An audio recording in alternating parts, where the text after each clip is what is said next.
Isabella Martinez stands in her penthouse office, looking out at the Miami skyline she now owns a piece of.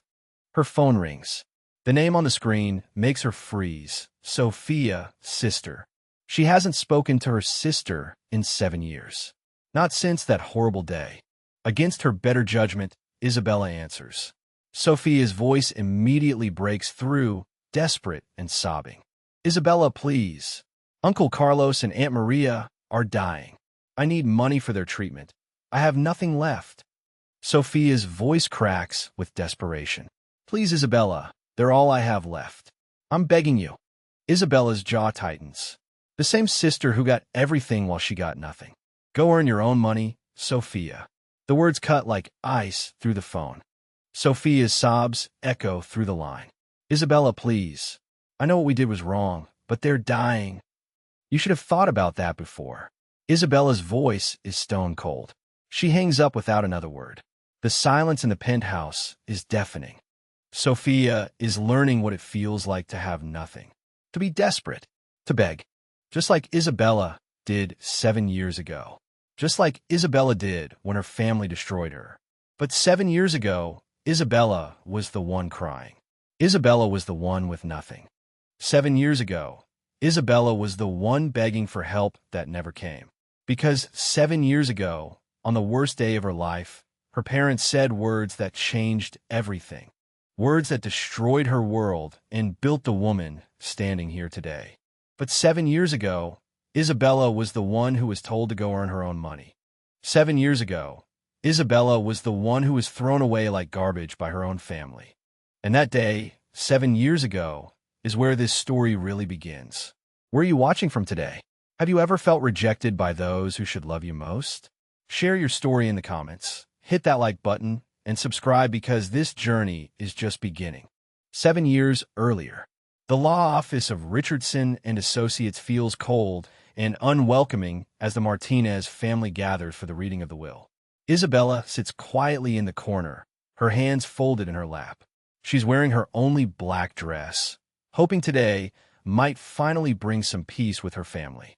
The lawyer, Mr. Richardson, adjusts his glasses and opens the thick envelope containing her parents' final wishes. The room is suffocatingly silent except for the ticking of an antique clock on the wall. Isabella's heart pounds as she watches Sophia fidget with her designer purse, completely oblivious to the gravity of the moment. Mr. Richardson clears his throat and begins reading the will in his monotone voice. To our beloved daughter Sophia Martinez, we leave our entire estate, including the family home, all bank accounts, investments, and business holdings. Isabella's world stops spinning. She feels like someone just punched her in the stomach. The words echo in her mind as she tries to process what she just heard. Sophia squeals with excitement, clapping her hands together like a child who just received the best Christmas present ever. Isabella's vision blurs as tears threaten to fall, but she forces herself to stay composed. The lawyer continues. To Isabella Martinez, we leave nothing. She has chosen a path we cannot support, and we believe she must learn to make her own way in this world. The words hit Isabella like a freight train. 25 years of trying to earn her parents' love, and this is how it ends. Sophia jumps up and hugs Uncle Carlos, who pats her back proudly. Aunt Maria wipes away tears of joy, telling Sophia how proud her parents would be. Isabella sits frozen, feeling invisible in her own family. The room feels like it's spinning as the reality of her complete rejection sinks in.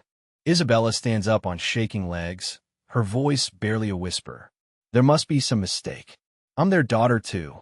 Mr. Richardson looks at her with pity and shakes his head. I'm sorry, Miss Martinez. Your parents were very clear about their intentions. They believed tough love would teach you responsibility. Sophia finally notices Isabella's tears and shrugs callously. Maybe if you hadn't disappointed them so much, Bella, you always were the problem child. The cruelty in her sister's voice cuts deeper than any knife. Isabella realizes that Sophia feels no guilt, no sadness for her sister's pain. Isabella walks toward the door, her legs feeling like lead. Behind her, she can hear Sophia already making plans for redecorating the family home. I'm thinking of turning Bella's old room into a walk-in closet. Sophia giggles to Aunt Maria. Uncle Carlos chuckles and suggests Sophia should consider investing in real estate. No one calls after Isabella. No one asks if she's okay. No one even seems to notice that their family just became one person smaller. Isabella reaches for the door handle, her hand trembling so violently she can barely grasp it. This is the moment she realizes she truly has no family left. In the hallway outside the office, Isabella finally breaks down. The tears she's been holding back for 25 years pour out like a dam bursting. She slides down the wall and sits on the cold marble floor, sobbing into her hands. People walk past her in the busy law building, but no one stops to help. She's completely alone in the world for the first time in her life. Everything she thought she knew about family, about love, about belonging, has just been shattered into a million pieces. The girl who always tried so hard to please everyone has just learned that sometimes, no matter how hard you try, some people will never love you back. Isabella walks out of the building and into the busy Miami street. She has nowhere to go. The family home, where she grew up, is no longer hers. Her childhood bedroom, filled with memories and dreams, now belongs to Sophia. She reaches into her purse and counts the money she has. $53.27. That's all that stands between her and homelessness. Cars rush past her, people hurry by with their important lives, and Isabella stands there feeling smaller than she's ever felt. The city that once felt like home now feels like a jungle where she doesn't belong. Hours later, Isabella sits on a park bench with a single suitcase she was allowed to pack from her childhood home. Sophia had given her exactly 30 minutes to gather her belongings before the locks were changed. As the sun begins to set, Isabella realizes she has a choice to make. She can let this destruction break her completely, or she can use it as fuel to build something better. The pain in her chest is unbearable, but somewhere deep inside, a tiny flame of determination begins to flicker. She may have lost her family, but she hasn't lost herself. And maybe, just maybe, that's enough to start over. As darkness falls over Miami, Isabella makes a promise to herself. She will survive this. She will build a life so successful, so meaningful, that one day her family will realize what they threw away. She doesn't know how she'll do it, but she knows she will. The girl who was told she was worthless is about to discover just how strong she really is. And 7 years from now, when Sophia calls her crying and desperate, Isabella will remember this moment. She'll remember the cold marble floor, the empty suitcase, and the feeling of being completely abandoned by the people who were supposed to love her unconditionally. But that night is still 7 years away. Tonight, Isabella has to figure out where she's going to sleep, what she's going to eat, and how she's going to survive her first day as a woman with nothing. The family that was supposed to catch her when she fell has pushed her off the cliff instead. But sometimes, the only way to learn you can fly is to be thrown from the highest mountain. And Isabella Martinez is about to discover she has wings she never knew existed. Let me take you back even further to when Isabella and Sophia were children. The Martinez family lived in a beautiful house in Coral Gables, where success and perfection were the only currencies that mattered. Isabella was 8 years old when she first realized that love in her family came with conditions. She had just brought home a report card with all A's and 1 B+, excited to show her parents her hard work. Her father barely glanced at it before asking why she couldn't be more like her little sister Sophia, who had gotten perfect marks in kindergarten. Even at 6 years old, Sophia seemed to understand that she was the golden child, smiling sweetly as Isabella's face fell. Dinner times were particularly painful for Isabella.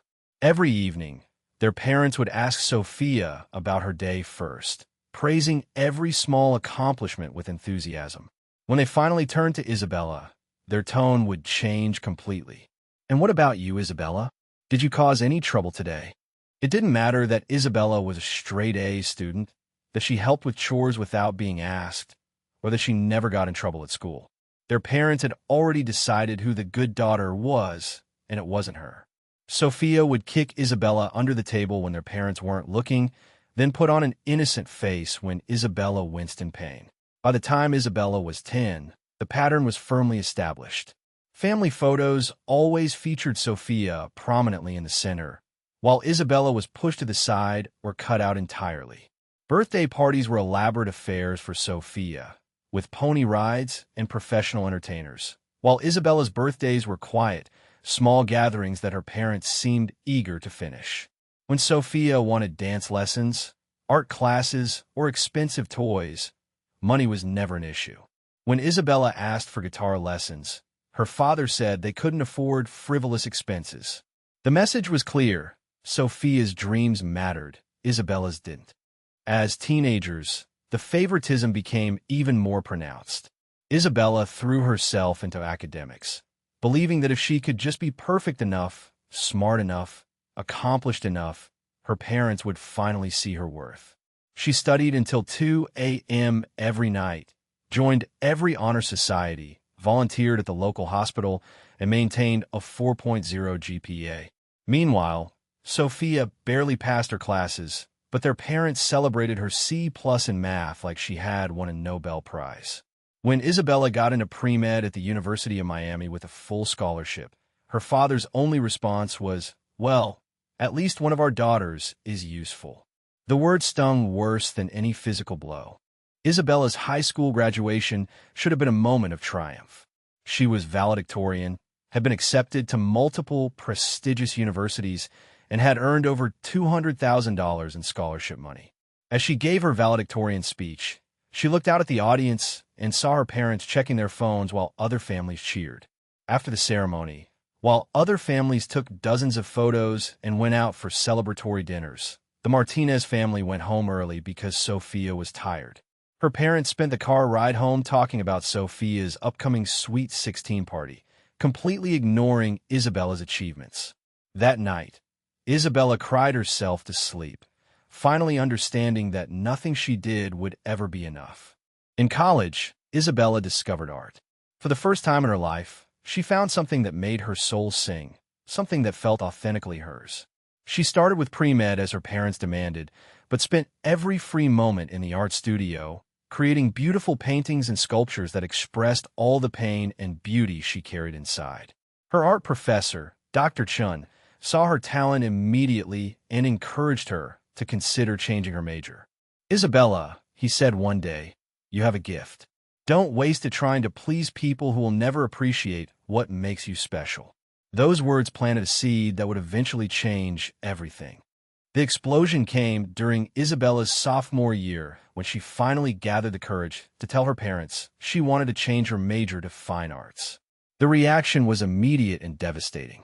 Her father screamed that she was throwing her life away, that art was for dreamers and losers, and that she was an embarrassment to the family name. Her mother cried dramatically, asking where they had gone wrong as parents. Sophia, now 16 and more beautiful than ever, watched the drama with barely concealed glee. "I would never disappoint you like this," Sophia told their parents sweetly. "I know how important family expectations are." It was the final nail in the coffin of Isabella's relationship with her family. That night, Isabella made a decision that would define the rest of her life. She called Dr. Chun and told him she was changing her major, regardless of her parents' threats to cut off financial support. "Sometimes," Dr. Chun told her gently, "the family that raises you isn't the family that understands you. But that doesn't mean you're not worthy of love and support." Isabella changed her major to fine arts and took out student loans to cover her expenses. Her parents stopped taking her calls, and Sophia sent cruel text messages about how Isabella had ruined everything for the family. But for the first time in her life, Isabella felt like she was living authentically. Isabella's senior art show was a triumph. Her paintings, raw and emotional, told the story of a young woman finding her voice despite being silenced by those who should have championed her. The gallery was packed with admirers, fellow students, and professors who recognized her extraordinary talent. Dr. Chun stood beside her, beaming with pride like the father she never had. But the empty chairs in the front row, reserved for her family, told their own story. They had been invited, but chose not to come, sending a clear message that Isabella's achievements meant nothing to them. As strangers praised her work and vision, Isabella realized she had found her true family among people who appreciated her authentic self. After graduation, Isabella tried one last time to bridge the gap with her family. She sent them photos of her art show, copies of glowing reviews from local art critics, and an invitation to see her work displayed in a prestigious Miami gallery. The response was silence. Complete, devastating silence. Sophia posted photos of her lavish college parties on social media, tagged with captions about how grateful she was for her supportive family. The contrast was painful but clarifying. Isabella finally understood that some people are incapable of love that isn't conditional, and that her parents had chosen their favorite long before either daughter had done anything to earn or lose that position. But there was something they didn't know about Isabella, something that would make all the difference in the years to come. Back to that first night after the will reading. Isabella stands outside the Miami women's shelter with her single suitcase, watching dozens of other women who, like her, have nowhere else to go. The shelter worker, a tired woman named Carmen, explains that beds are first come, first served, and Isabella is lucky to get the last one available. The dormitory-style room smells of disinfectant and despair, filled with metal bunk beds and women whose stories of loss mirror her own. Isabella lies awake all night, listening to the sounds of crying, snoring, and whispered prayers. This is rock bottom, she thinks. But what she doesn't realize yet is that sometimes you have to hit the bottom before you can push yourself back up to the surface. Isabella's first job is cleaning office buildings at 4 a.m. before the business world wakes up. She earns $8.50 an hour, which barely covers a shared room in a boarding house and instant ramen for dinner. Her hands become raw from chemicals. Her back aches from bending over toilets and scrubbing floors, but she never complains. While she works, she listens to business podcasts and audiobooks about entrepreneurship, absorbing every piece of information about how successful people built their empires. The office workers who arrive later never see her, never know that the woman who cleans their toilets has a college degree and dreams bigger than their corner offices. Isabella becomes invisible, but invisibility teaches her to observe, to learn, to understand how the business world really works. By day, Isabella works as a waitress at a chain restaurant in downtown Miami.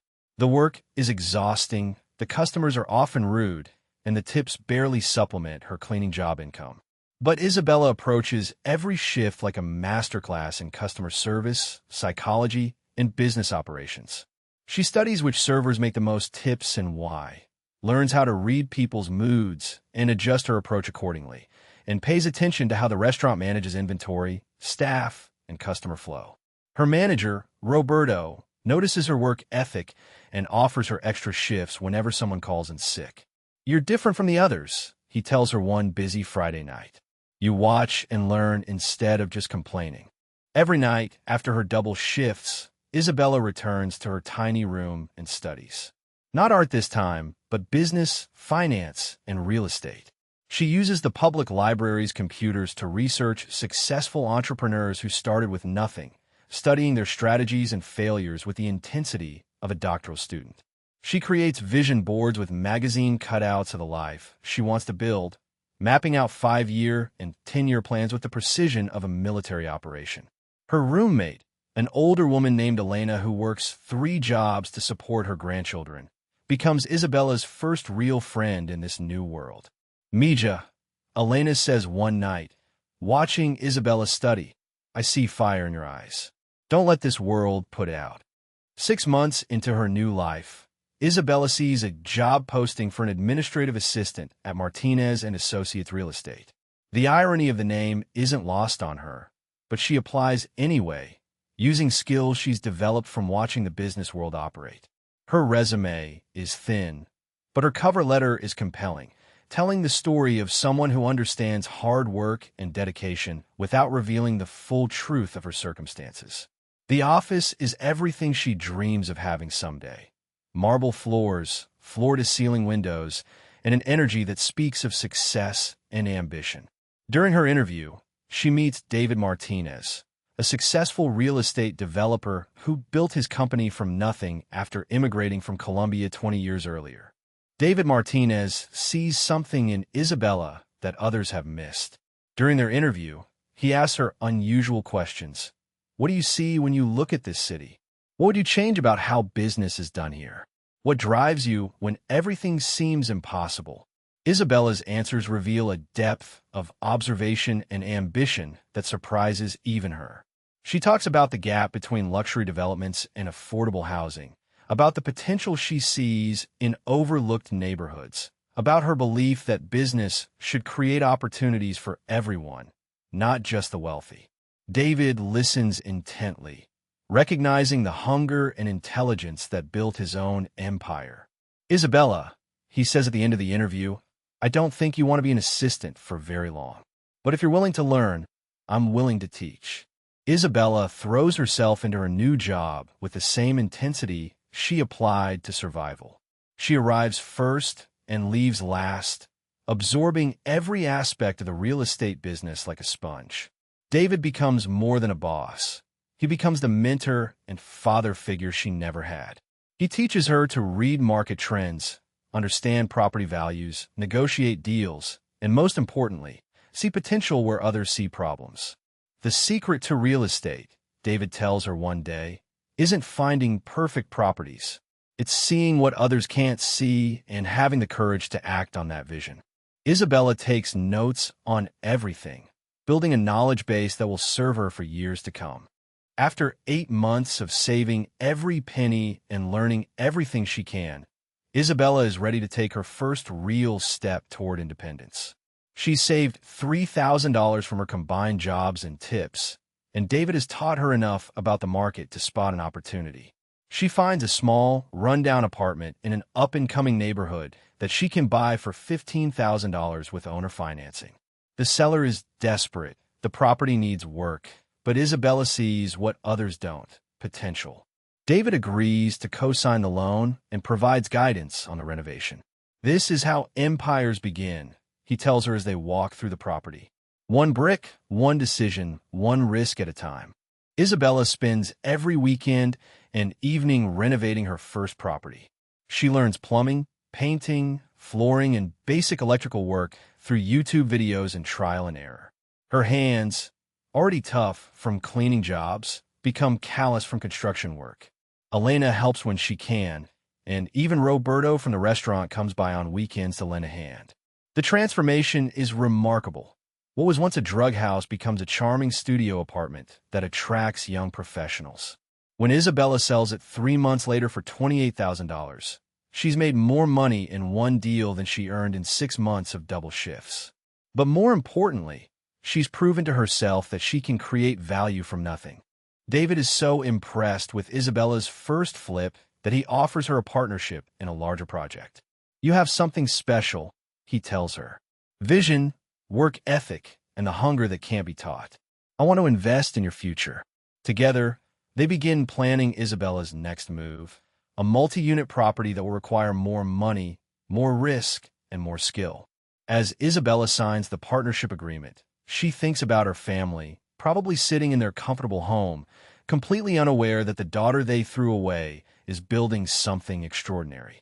But while Isabella was learning to turn nothing into something, Sophia was about to begin a journey in the opposite direction. And neither sister had any idea how dramatically their paths would diverge in the years ahead.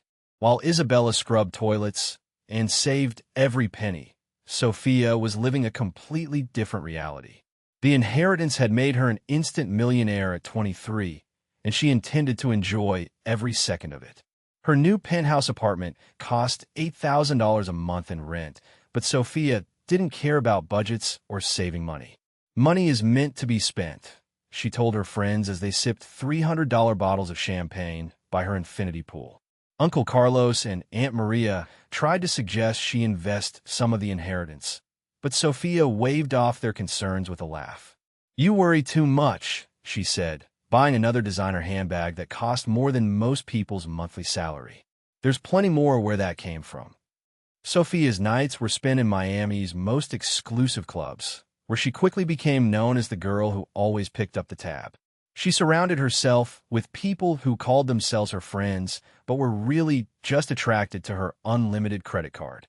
Bottles of Dom Perignon flowed freely, private jets whisked her away to weekend trips in the Bahamas, and designer shopping sprees became a daily occurrence. Life is too short not to live it up, Sophia would say, posting photos of her extravagant lifestyle on social media. What she didn't realize was that every bottle, every trip, every designer dress was chipping away at her inheritance. The money that was supposed to last a lifetime was disappearing faster than she could count. Sophia's spending became increasingly reckless as the months passed. She bought a $150,000 Ferrari that she barely knew how to drive, then crashed it 2 weeks later and simply bought another one. Her closet filled with designer clothes that still had tags on them, purchased in shopping sprees that she barely remembered. "I deserve this," she told herself whenever a tiny voice in her head questioned her choices. "I've been the good daughter. I've earned this lifestyle." Uncle Carlos tried to implement some financial controls, suggesting monthly allowances and investment strategies. But Sophia threatened to fire him as executor if he didn't give her full access to her money. "It's my inheritance," she reminded him coldly, "not yours to control." As Sophia's second year of wealth began, she fell into increasingly toxic relationships with men who saw her as nothing more than a walking ATM. Marcus, a wannabe entrepreneur with no actual business plan, convinced Sophia to invest $200,000 in his revolutionary app idea that never materialized. Then came Diego, a charming artist who needed funding for his gallery opening, which turned out to be an elaborate scam. Each relationship followed the same pattern: intense romance, expensive gifts, lavish trips, and then sudden disappearance once Sophia's money had served its purpose. But Sophia was so desperate for love and validation that she ignored every red flag, believing that her money could buy the affection she craved. Sophia began using drugs and alcohol to numb the growing emptiness inside her. What started as party favors at exclusive clubs escalated into daily cocaine use and prescription pill addiction. She told herself she was just having fun, just living life to the fullest. But the truth was that money couldn't fill the void where genuine relationships and purpose should have been. Her spending became even more erratic, influenced by impaired judgment and the need to maintain her party lifestyle. $50,000 disappeared in a single weekend in Las Vegas. Another $30,000 went to a spiritual guru who promised to heal her emotional pain with expensive crystals and meditation retreats. Each purchase was an attempt to buy happiness, but happiness remained stubbornly out of reach. Uncle Carlos finally forced a meeting when Sophia's account balance dropped below $500,000. "Sophia, you're spending money faster than we can liquidate assets," he explained, showing her charts and projections that made her head spin. "At this rate, you'll be broke within 18 months. But Sophia was too high and too proud to listen to his warnings. "You're being dramatic," she laughed, "high on cocaine and prescription pills. There's still plenty left. Besides, I'll figure something out when the time comes." She fired Carlos as her financial advisor that day, taking full control of what remained of her inheritance. It was the beginning of the end, though she was too intoxicated to see it. By her 25th birthday, Sophia's world was beginning to crumble. The penthouse lease was up for renewal, but she could no longer afford the monthly payments. Her so-called friends had disappeared when the free drinks stopped flowing. The designer clothes and jewelry that once made her feel powerful now felt like weights around her neck, reminders of money foolishly spent. She tried to sell some of her possessions, but discovered that luxury items depreciate rapidly, and she could only recover a fraction of what she'd paid. The Ferrari was repossessed when she missed 3 payments. The jewelry turned out to be mostly costume pieces that the charming Diego had convinced her were investments. Reality was closing in, but Sophia still believed she could charm her way out of trouble. Sophia's descent accelerated when she moved to a modest apartment in a less fashionable part of Miami. The culture shock was devastating. Gone were the ocean views, the marble countertops, and the admiring glances from strangers. Her new neighbors were working-class families who had no interest in her designer labels or party stories. She tried to maintain her lifestyle by maxing out credit cards and taking cash advances, but even that money disappeared quickly into her drug habit and desperate attempts to recapture her former glory. "This is temporary," she told herself every morning. "I'll figure out how to get back on top." But deep down, she was beginning to understand that she had squandered something irreplaceable. The call that changed everything came on a Tuesday morning. Uncle Carlos had suffered a massive heart attack, and Aunt Maria had been diagnosed with stage 3 breast cancer. Both needed immediate, expensive medical treatment that their insurance wouldn't fully cover. Sophia rushed to the hospital, her mind reeling as she realized the two people who had tried to help her manage her money were now dying, and she had no resources left to help them. The doctors explained that Carlos needed emergency surgery that would cost $150,000, and Maria's cancer treatment would require ongoing chemotherapy, costing $200,000 over the next year. Sophia stared at the medical bills with growing horror, knowing she had maybe $30,000 left to her name. Standing in that sterile hospital hallway, Sophia finally understood the full magnitude of her mistakes. The two people who had loved her unconditionally, who had tried to guide her when her parents died, were fighting for their lives, and she was powerless to help them. All the money she had wasted on parties, drugs, fake friends, and meaningless possessions could have saved them. For the first time in years, Sophia was completely sober, and the clarity was devastating. She had one option left, one person who might have the resources to help Carlos and Maria survive. But calling Isabella would mean admitting that everything her family had believed about the two sisters was wrong. It would mean begging the sister they had thrown away to save the people who had thrown her away. And Sophia wasn't sure she was ready for that level of humility. 5 years have passed since Isabella's first property flip, and her transformation is nothing short of remarkable. Martinez and Associates Real Estate has become one of Miami's most respected firms, with Isabella as David's full partner and co-owner. Her desk is covered with contracts for multi-million-dollar developments, and her wall displays awards for Young Entrepreneur of the Year and Real Estate Developer of the Year. What started with a $15,000 rundown apartment has grown into a portfolio worth over $50 million. Isabella has developed an eye for undervalued properties in emerging neighborhoods, turning forgotten spaces into thriving communities that provide both luxury and affordable housing options. Her success isn't just measured in money, but in the hundreds of families who now have beautiful homes because of her vision. Isabella's approach to business is hands-on and personal. She visits every construction site daily, knows every worker by name, and ensures that her developments meet the highest standards of quality and sustainability. Buildings aren't just investments, she tells her team.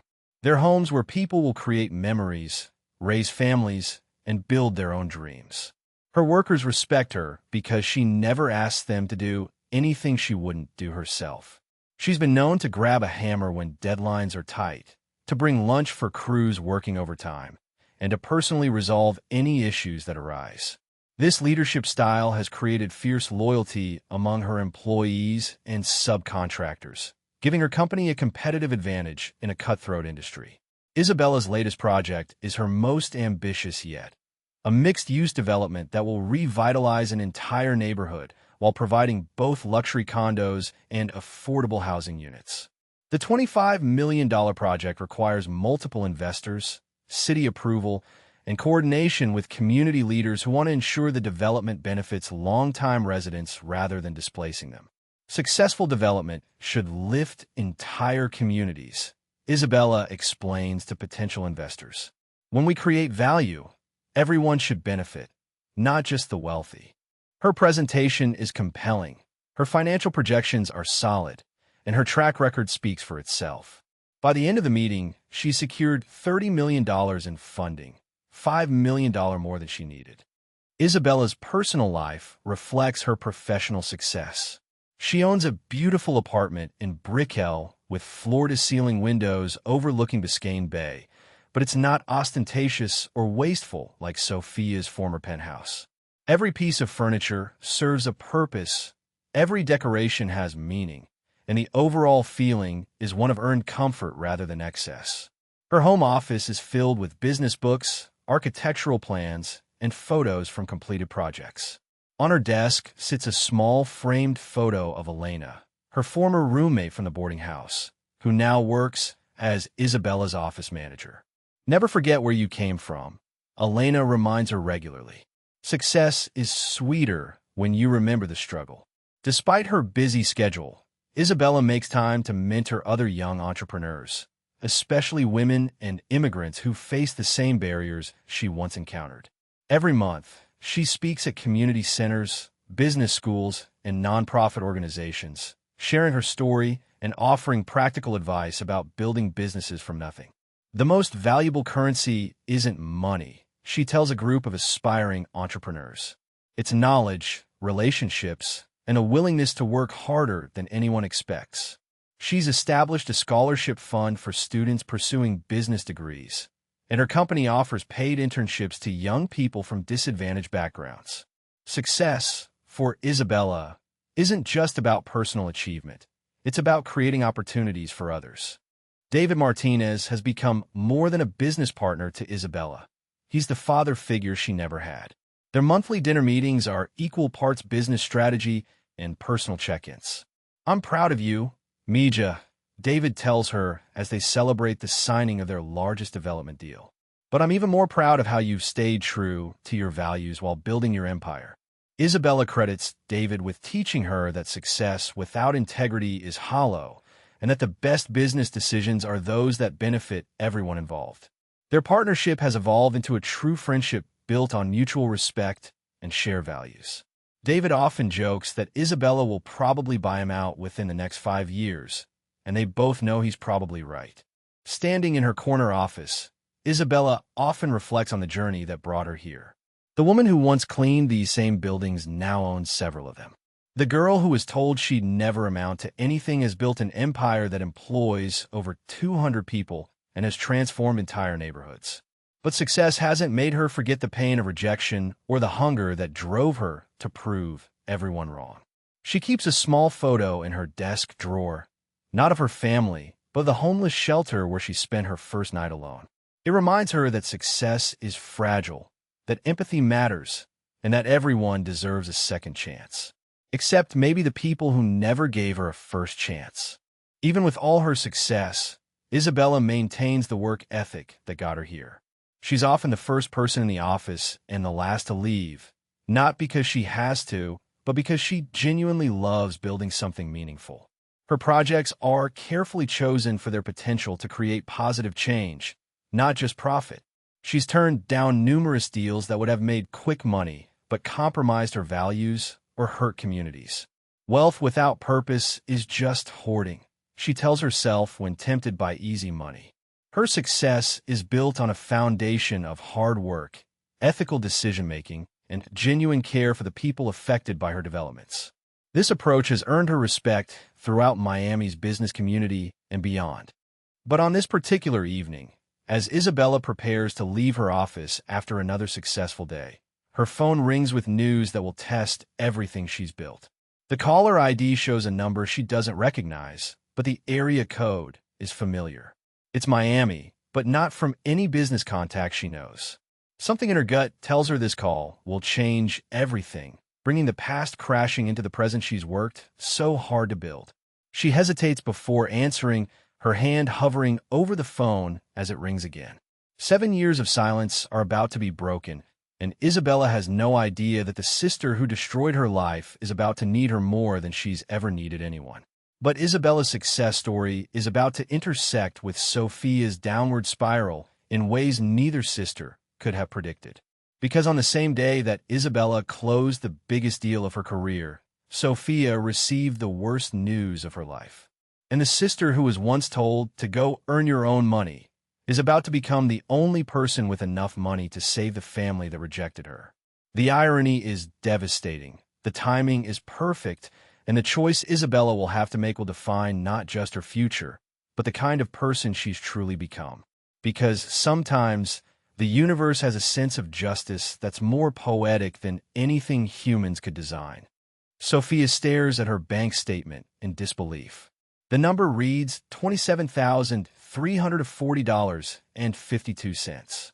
7 years ago, she had inherited over $3 million. Now, she can barely afford next month's rent on her studio apartment in a rundown part of Miami. The designer clothes hanging in her closet mock her with their price tags, reminders of money foolishly spent on temporary happiness. Her credit cards are maxed out, her car was repossessed last month, and the few friends who stuck around are tired of lending her money. Sophia has become everything her parents feared Isabella would become: broke, desperate, and alone. The golden child has lost her shine, and the fall from grace has been as spectacular as it was inevitable.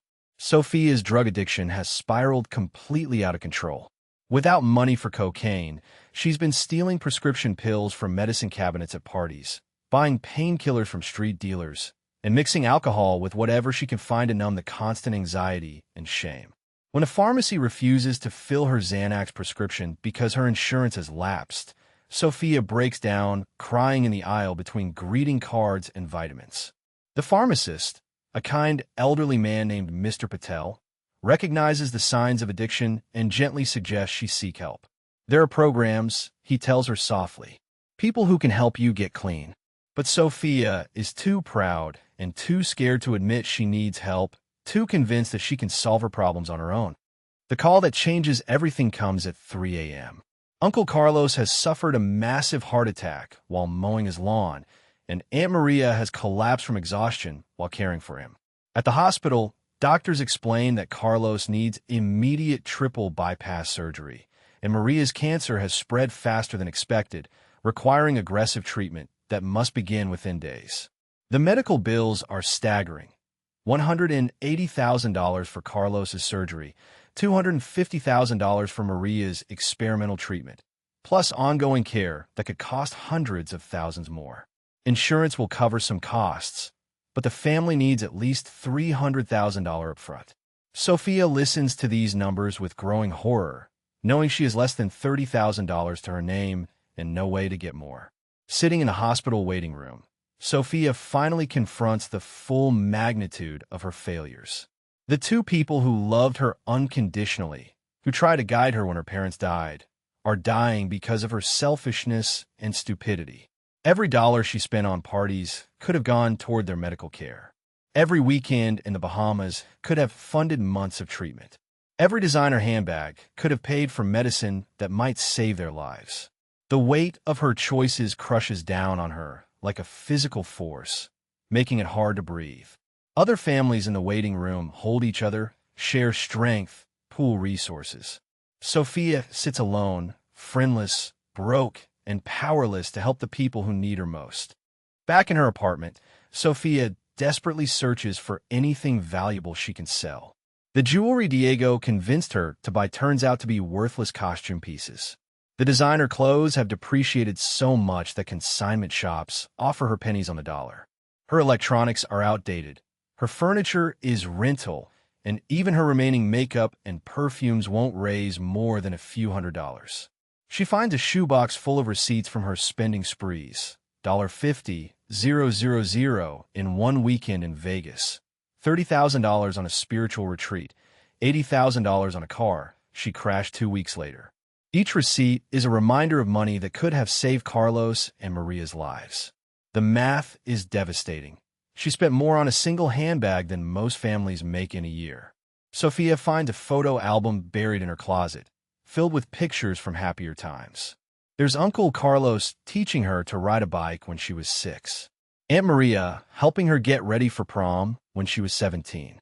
Family barbecues where Carlos grilled hamburgers and Maria made her famous potato salad. These two people stepped up when her parents died, trying to fill the void with love and guidance. They celebrated her birthdays, attended her graduations, and never once made her feel like a burden. While she was busy partying and spending money, they were aging, developing health problems, worrying about her reckless behavior.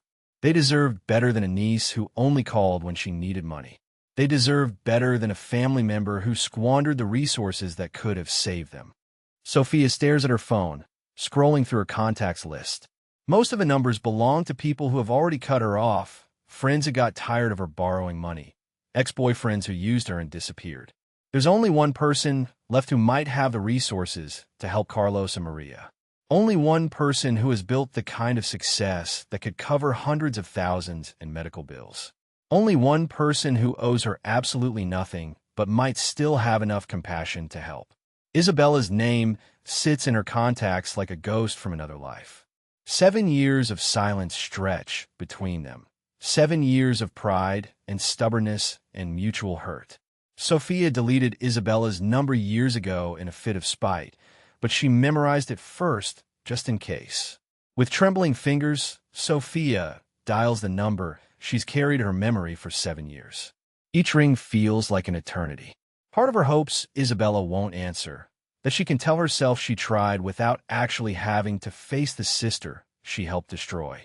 But another part of her, the part that remembers Carlos's heart monitor beeping weekly in Maria's cancer-ravaged body, prays that Isabella will pick up.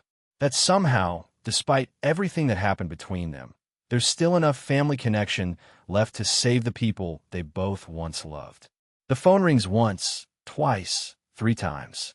Sophia's heart pounds so hard she's sure Isabella will be able to hear it through the phone. Finally, on the 4th ring, a familiar voice answers. "Hello. Isabella, it's me. It's Sophia." The words come out in a rush, choked with tears and desperation. Sophia has rehearsed this conversation 100 times in her head, but now that the moment is here, all her planned speeches disappear. "Please don't hang up. I know I have no right to call you. I know what we did was unforgivable, but Uncle Carlos and Aunt Maria are dying and I don't have anyone else to turn to." The silence on the other end of the line is deafening. Sophia can hear her own heartbeat, can hear the traffic outside her window, can hear everything except the voice of the sister she hasn't spoken to in 7 years. Finally, Isabella speaks, and her voice is colder than ice. "Go earn your own money, Sophia." The line goes dead. Sophia stares at her phone in shock, hearing her own words from 7 years ago thrown back at her. The irony is devastating, the justice is poetic, and the rejection is absolute. She calls back immediately, but Isabella doesn't answer. She calls again and again, leaving desperate voicemails that become increasingly incoherent as panic sets in. "Isabella, please, I'm begging you. I know I don't deserve your help, but they don't deserve to die because of my mistakes. I'll do anything. I'll pay you back somehow. I'll work for you. I'll be your servant. Just please don't let them die because you hate me." But the phone stays silent, and Sophia realizes that the sister she once dismissed as worthless has become the most powerful person in her world. And that sister has just done to Sophia exactly what Sophia once did to her, turned her back when she needed help most. 3 days after that devastating phone call, Sophia swallows what's left of her pride and goes to Isabella's office building. The security guard almost doesn't let her up, mistaking her for a homeless person seeking shelter. Her designer clothes from years past are now faded and ill-fitting. Her highlighted hair has grown out, showing dark roots, and her once perfect manicure is chipped and bitten. When she finally reaches the 32nd floor, Isabella's assistant, Elena, barely recognizes the broken woman standing before her. "Sophia? My God, what happened to you?" Elena's shock is genuine and heartbreaking. The golden child who once lived in penthouses and drove Ferraris now looks like she hasn't slept or eaten properly in weeks. Sophia's hands shake as she asks if Isabella will see her, and Elena's maternal instincts kick in immediately. Isabella keeps Sophia waiting for 2 hours. It's a power play, a small taste of what it feels like to be dismissed and ignored.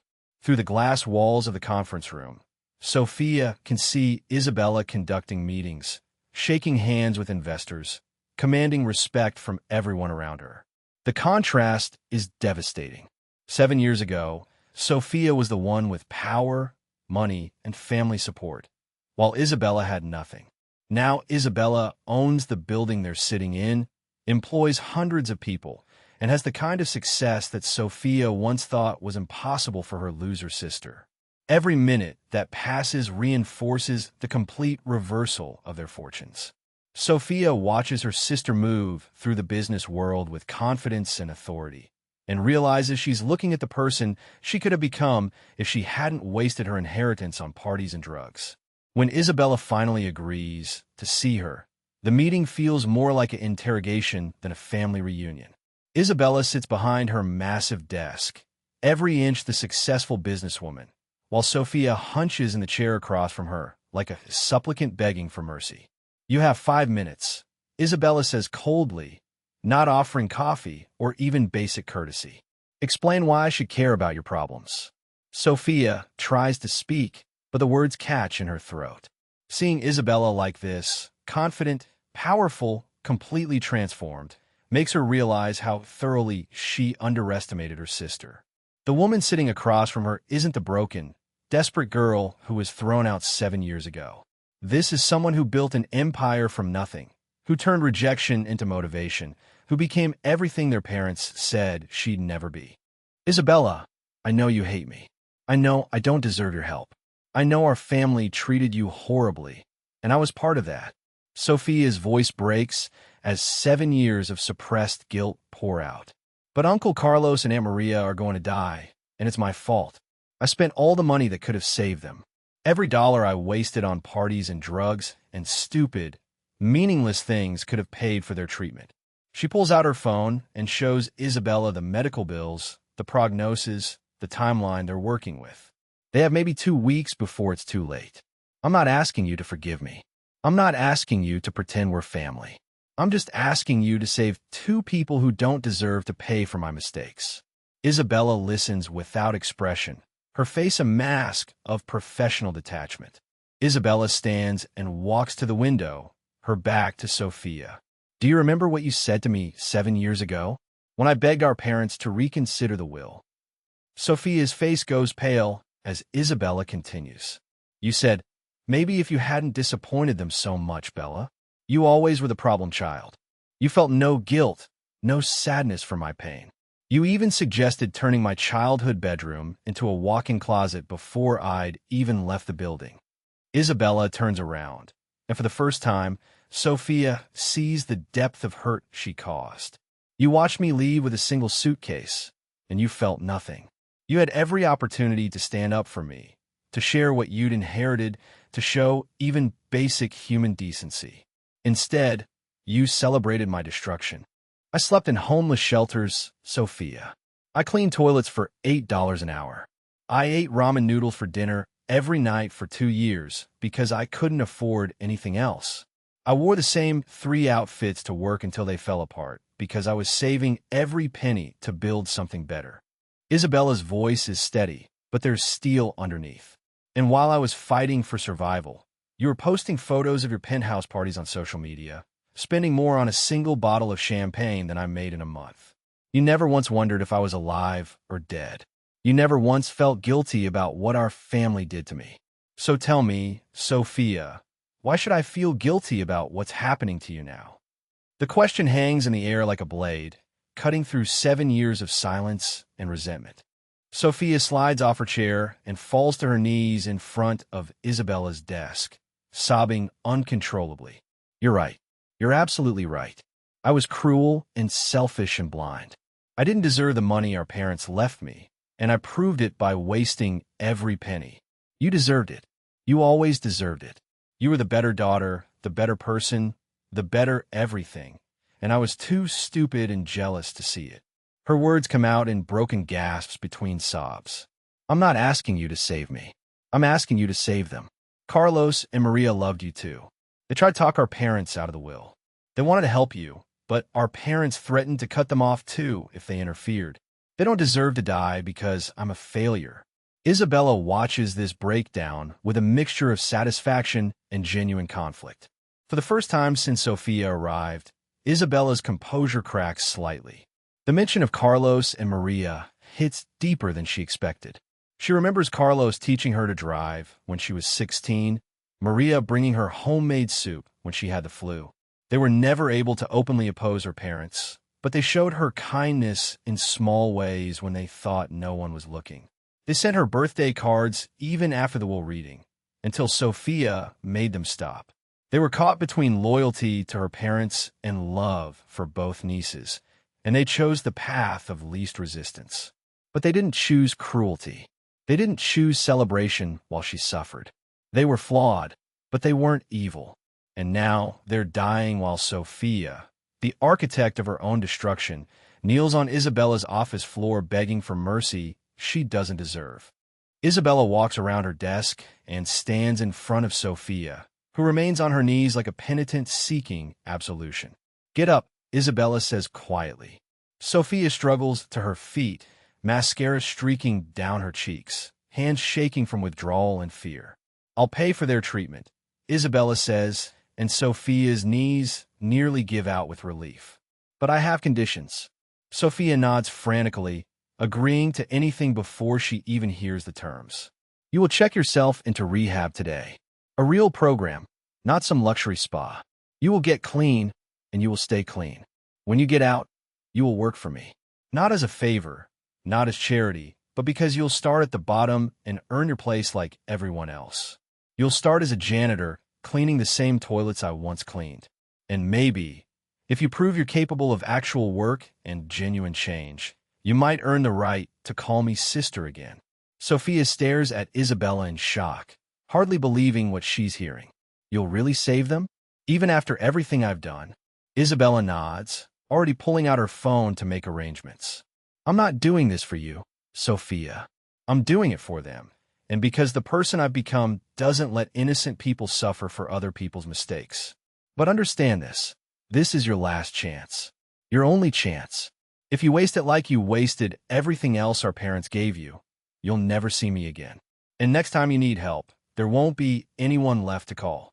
Sophia nods through her tears, understanding that she's been given something she doesn't deserve. A second chance. But more than that, she's seeing her sister clearly for the first time. Not as the family failure, but as the strongest person she's ever known. The woman who turned devastation into determination, who built success from scratch, who chose mercy when she could have chosen revenge. Isabella has become everything Sophia pretended to be, and everything Sophia now hopes to become. Isabella doesn't waste time. Within hours of their meeting, Sophia is checking into one of Miami's most respected rehabilitation centers. The Serenity Springs facility costs $50,000 for a 90-day program, money that Sophia could never afford, but Isabella pays without hesitation. "This isn't charity," Isabella tells the intake coordinator. "This is an investment in someone's potential to change." Sophia signs paperwork with shaking hands, still hardly believing that her sister is saving her life along with Carlos and Maria's. The facility is clean, professional, and completely unlike the luxury spas Sophia once frequented. There are no marble countertops or ocean views here, just honest medical care and the hard work of recovery. As Sophia hands over her phone and begins the intake process, she realizes this is the first time in years that someone has believed she's worth saving. Meanwhile, Isabella visits Carlos and Maria at the hospital, bringing flowers and news that will save their lives. Carlos is groggy from surgery, but his eyes fill with tears when Isabella walks into the room. "Bella, is it really you?" Maria gasps, dropping the magazine she was reading. "We thought we'd never see you again." Isabella sits beside Maria's bed and takes her aunt's frail hand. "I'm here now," she says simply, "and I'm going to make sure you both get the treatment you need." She explains that she's arranged for the best oncologist in the country to handle Maria's case, and that Carlos's recovery will include the finest cardiac rehabilitation program available. She doesn't mention Sophia's role in bringing them together, focusing instead on the future and the healing that's about to begin. Sophia's first weeks in rehab are brutal. Withdrawal from cocaine and prescription pills leaves her shaking, nauseous, and unable to sleep. But worse than the physical symptoms is the emotional reckoning that comes with sobriety. In group therapy, she's forced to confront the choices that led her here, to take responsibility for years of selfish behavior and destructive patterns. "I thought money would make me happy," she tells the group during one particularly difficult session. "I thought if I spent enough, partied enough, bought enough things, I could fill the emptiness inside me. But all I did was create a bigger hole." The other patients People from all walks of life fighting their own demons. Listen without judgment. For the first time, Sophia isn't the rich girl everyone resents or the golden child everyone envies. She's just another person trying to get better. Learning to live without drugs and alcohol forces Sophia to confront truths she's avoided for years. She's never held a real job, never paid her own bills, never faced consequences for her actions. Her counselor, Dr. Rebecca Martinez, helps her understand that her addiction wasn't just to substances, but to a lifestyle that allowed her to avoid responsibility and genuine human connection. Recovery isn't just about getting clean, Dr. Martinez explains. It's about learning to live as an authentic person, to form real relationships, to find meaning beyond material possessions. Sophia struggles with these concepts initially, but slowly begins to understand that the person she was before, the party girl, the golden child, the trust fund baby, was a carefully constructed facade hiding deep insecurity and pain. While Sophia works on her recovery, Isabella continues building her empire. The mixed-use development she's been planning breaks ground, creating hundreds of construction jobs and promising to revitalize an entire neighborhood. Local news stations interview her about the project, praising her commitment to both luxury development and affordable housing. Success means nothing if it doesn't lift others up with you, Isabella tells reporters. Her employees notice that she seems more focused than ever, driven by a sense of purpose that goes beyond profit. Elena, her assistant and former roommate, observes the change during one of their weekly check-ins. "You're different since Sophia came back," Elena says. "Lighter somehow, like you've let go of something heavy you've been carrying." Isabella smiles, but doesn't elaborate, focusing instead on the quarterly reports spread across her desk. Maria's cancer treatment progresses better than anyone dared hope. The experimental therapy Isabella arranged is working, shrinking tumors and giving Maria energy she hasn't had in months. During their weekly visits, Maria often asks about Sophia, worried about her niece despite everything that's happened. She's getting the help she needs, Isabella assures her. Real help, not the kind of enabling that got her into trouble before. Carlos, now home from the hospital and recovering well from his surgery, joins these conversations with cautious optimism. "Maybe this crisis will be the thing that finally helps her grow up," he says. Isabella nods, but privately wonders if people can really change or if Sophia is just playing another role to get what she needs. As Sophia enters her final month of rehabilitation, the program focuses on practical skills for reintegration into society. She learns to budget money, apply for jobs, and navigate public transportation, basic life skills that her privileged upbringing never required her to develop. The humility is crushing but necessary. Sophia watches other patients who grew up poor navigate these systems with ease while she struggles to understand concepts like direct deposit and health insurance. "I was 25 years old and didn't know how to write a check," she admits during a family therapy session conducted via video call with Isabella.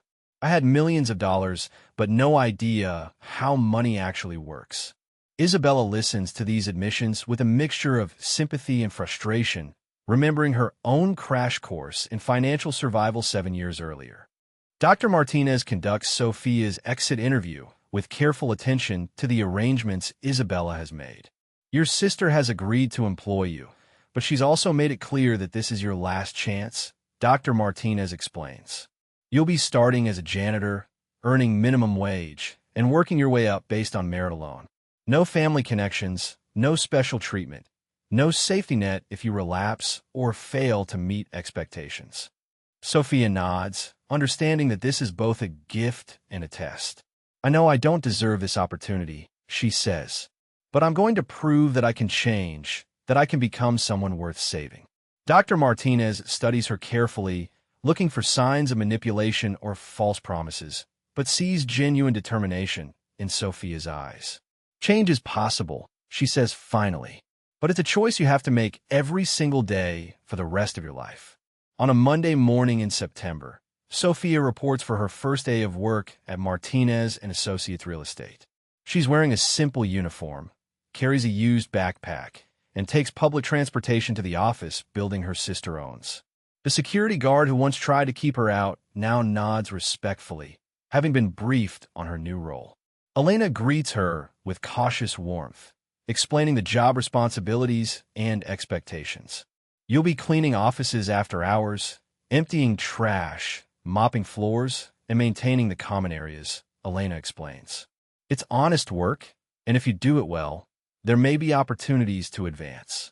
Sophia listens carefully, taking notes in a composition notebook, treating this orientation with the seriousness of a board meeting. She understands that this job is more than employment. It's her chance to rebuild her relationship with the sister she nearly destroyed. Isabella often works late, and on those evenings, she and Sophia occupy the same space for the first time in 7 years. Neither speaks much initially, but there's something powerful about working in parallel. Isabella building deals that will transform communities, Sophia quietly cleaning the offices where that important work happens. One evening, as Sophia empties the trash in Isabella's office, she pauses to look at the awards on the wall, the photos of completed projects, the evidence of everything her sister has accomplished. "I'm proud of you," she says quietly. Isabella looks up from her computer, surprised by the genuine emotion in Sophia's voice. "I always should have been proud of you. I was just too jealous and stupid to see how amazing you are." It's a small moment, but it feels like the first honest conversation they've had since childhood. And for both sisters, it feels like the beginning of something new. 2 years have passed since Sophia started as a janitor, and the transformation is remarkable. She now works as an administrative coordinator, having earned 3 promotions through dedication, reliability, and genuine skill development.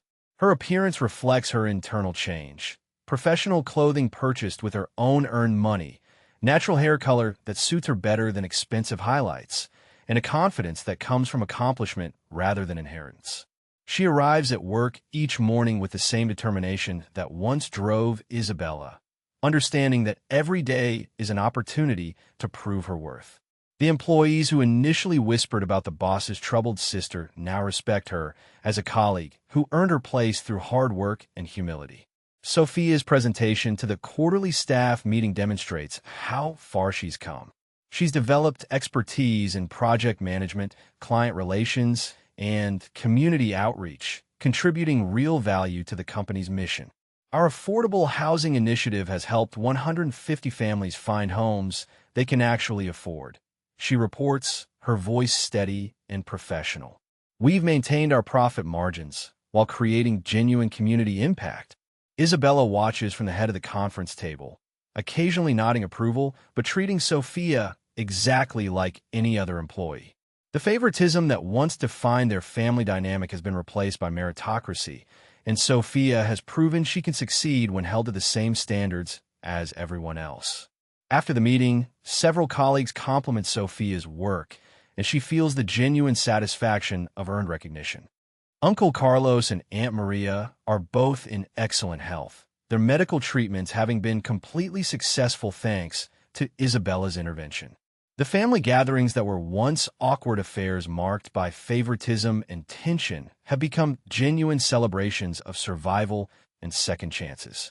Carlos's heart is stronger than it's been in years, and Maria's cancer is in complete remission. "We almost lost everything," Maria says as she watches her nieces working together to prepare lunch. "But sometimes the worst things that happen to us lead to the best outcomes." The irony isn't lost on anyone. Sophia's addiction and financial ruin brought the family back together in ways that prosperity never could. They've all learned that love isn't about money or success, but about showing up for each other when it matters most. Sophia's lifestyle now reflects her values rather than her bank account. She lives in a modest one-bedroom apartment that she pays for with her own salary, furnished with pieces she's bought gradually as she could afford them.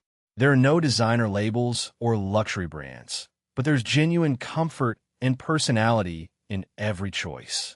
Her kitchen table is covered with business books she reads in the evenings. Plants she tends carefully line the windowsills, and photo albums document her recovery journey and growing relationships. "I have less money now than I've had since I was a child," she tells her NA sponsor during one of their weekly calls. But I've never been happier or felt more secure. Turns out, the things that actually matter don't cost anything. Both sisters now volunteer at the community center where Isabella first spoke about entrepreneurship years ago. They co-facilitate a financial literacy program for young adults, teaching budgeting, saving, and responsible decision-making. Sophia's story of losing millions serves as a powerful cautionary tale, while Isabella's journey from homeless to successful provides inspiration and practical guidance. Money is a tool, Isabella tells the group. It can build amazing things or destroy everything you care about, depending on how you use it. Sophia adds, I thought money would make me happy, but it was learning to earn money through meaningful work that actually gave my life purpose. Their partnership in this volunteer work has helped rebuild their relationship on a foundation of shared values rather than family obligation. Isabella and Sophia's relationship has evolved into genuine friendship built on mutual respect and shared experiences. They have dinner together once a month, not out of family duty, but because they enjoy each other's company. I need to tell you something, Sophia says during one of these dinners, her voice serious. There's something I never told you about the will reading, something that might change how you feel about our parents and Uncle Carlos. Isabella sets down her fork, sensing the importance of whatever Sophia is about to reveal. Our parents wanted to leave you money too, Sophia continues. Uncle Carlos told me years later, when I was blowing through the inheritance. They had planned to split everything equally, but Uncle Carlos convinced them you were too irresponsible with money to handle an inheritance. Isabella stares at her sister, processing this information that reframes everything she thought she understood about that day. Carlos thought he was protecting the family money by convincing our parents you weren't ready for that kind of responsibility, Sophia explains. He pointed to your art degree, your rejection of the medical career they wanted, your independence as evidence that you would waste the inheritance. He never imagined I would be the one to destroy everything. Isabella sits in stunned silence, realizing that Uncle Carlos's heart attack might have been brought on partly by guilt over the role he played in her exile from the family. Why are you telling me this now? Isabella asks. Sophia takes a deep breath. Because I've spent 2 years trying to become someone worthy of your forgiveness, and I realized I can't ask for that forgiveness while keeping secrets. You deserve to know the truth, even if it complicates how we remember people we love. The revelation changes something fundamental between them. Isabella realizes that while her parents' decision was wrong, it wasn't born purely from favoritism, but from misguided advice from someone they trusted. Uncle Carlos's guilt over his role in the family destruction explains his desperate attempts to control Sophia's spending and his current devotion to both nieces. I forgive him, Isabella says finally. And I forgive you. We were all young and stupid in different ways. What matters is who we've become. Sophia cries with relief, finally feeling truly forgiven rather than just tolerated. I used to think family meant getting things you didn't earn, Sophia says. Now I know it means supporting each other to become the best versions of ourselves. They sit together as the sun sets, two sisters who lost each other and found something better in the process. Isabella and Sophia have discussed making Sophia a junior partner in the business, but they're taking it slowly, ensuring that every promotion is earned rather than given. Sophia is completing her MBA through night classes, funded by her own salary and student loans rather than family money. I want to earn my place at the table, she tells Isabella. Not because we're sisters, but because I've proven I can contribute real value. Isabella respects this approach, understanding that Sophia needs to know her success is authentic. The business continues to grow, with both sisters contributing their unique perspectives to projects that balance profitability with community impact.